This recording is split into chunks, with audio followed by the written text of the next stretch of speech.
Assalamualaikum warahmatullahi wabarakatuh.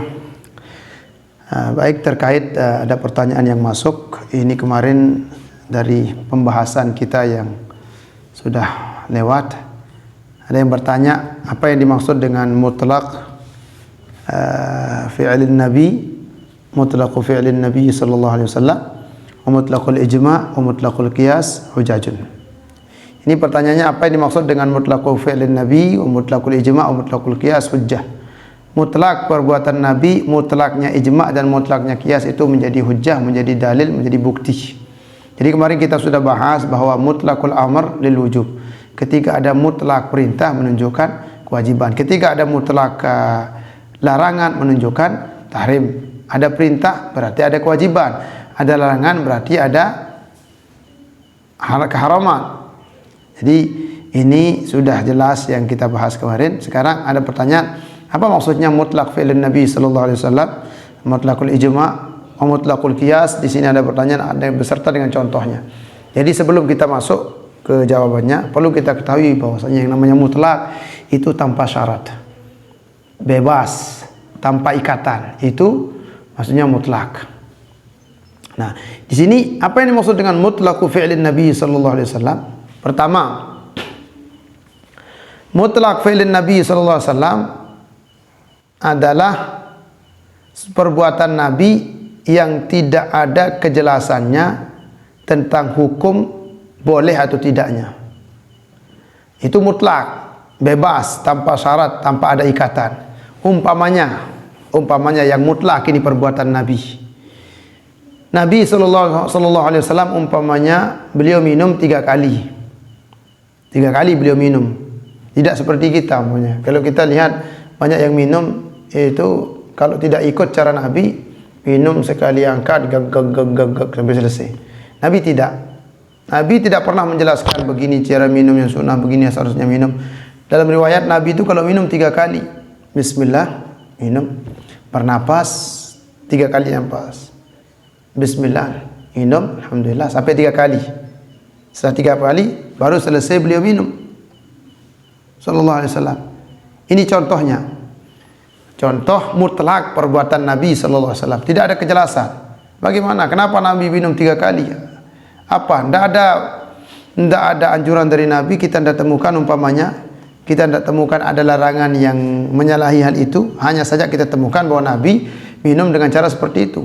Lalu ketika ada perbuatan Nabi seperti itu, mutlak tanpa kita menemukan ada hadis yang menganjurkan atau melarang, apa tuntutan lalu dari perbuatan Nabi sallallahu alaihi wasallam? Itu maksudnya mutlak perbuatan Nabi. Ini salah satu contohnya. Ada contoh-contoh yang lain, tapi menjawab yang lain dulu. Jadi ini contoh salah satu mutlak perbuatan Nabi, nanti akan ada tuntutannya. Apa? Jadi kita ikut perbuatan Nabi. Kalau ada Nabi seperti itu, kita lihat Nabi seperti itu, maka kita ikut cara Nabi sallallahu alaihi wasallam. Sekalipun tidak ada perintah dan larangan dari Nabi sallallahu alaihi wasallam, secara mutlak Nabi melakukannya, tidak berintahkan dan lain sebagainya.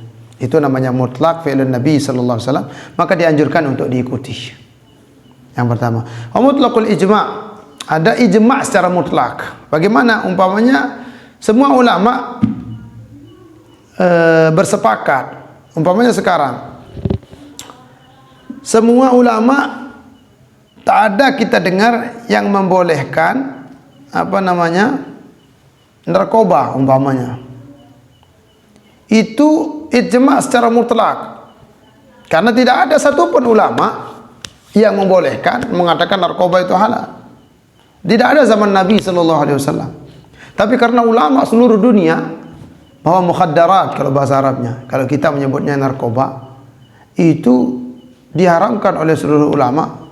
Itu disepakati oleh ulama, sekalipun tidak ada yang mengatakannya, menyebutkan dalil atau kita tidak tahu, tapi semua ulama sudah sepakat, sudah diam semua ulama. Kalau ditanya apa hukumnya, ya karena itu mabuk, sama dengan khamar umpamanya kata ulama. Mabuk sama dengan khamar, berarti di sana bisa kita ambil kesimpulan. Kalau sama dengan khamar berarti hukumnya haram. Itu mutlak ijma'. Yang terakhir ada mutlaqul qiyas. Umpamanya di sini kan semua ulama, semua orang di sini itu, semua masyarakat di Indonesia itu kalau zakat pakai beras umpamanya kan.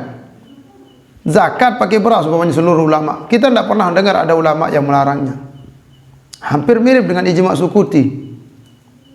Itu mutlak, ulama tidak ada yang melarangnya secara mutlak, terlepas. Coba ulama. Setelah kita tahu ternyata kalau dikiaskan ternyata beras itu karena kiasnya dia sama-sama mengenyangkan. Zaman Nabi tidak ada beras, beliau pakai gandum, gandum mengenyangkan. Ilatnya karena mengenyangkan, karena sama dipakai. Jadi jika dikias, ulama diam semua, itu mutlakul kias.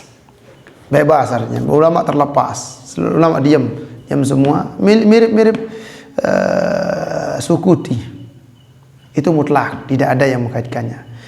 Kadang tidak disebutkan hukumnya. Karena semuanya sudah lumrah. Masa kita di sini di Indonesia umpamanya zakat pakai gandum kan? Siapa yang makan gandum di sini? Di Indonesia. Kalau kita zakat pakai yang lainnya umpamanya pakai korma kan lain ceritanya, itu mahal. Di sini kita semuanya makanan pokoknya beras, kita pakai beras. Semua ulama umpamanya secara mutlak dia mengkiaskan itu dan diam semua. Kita pakai beras dengan cara mengkias, menyamakan, itu diam. Itu mutlak.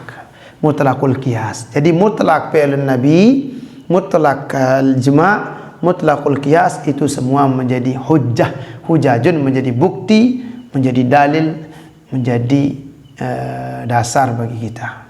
Itu saja. Semoga dipahami. Assalamualaikum warahmatullahi wabarakatuh.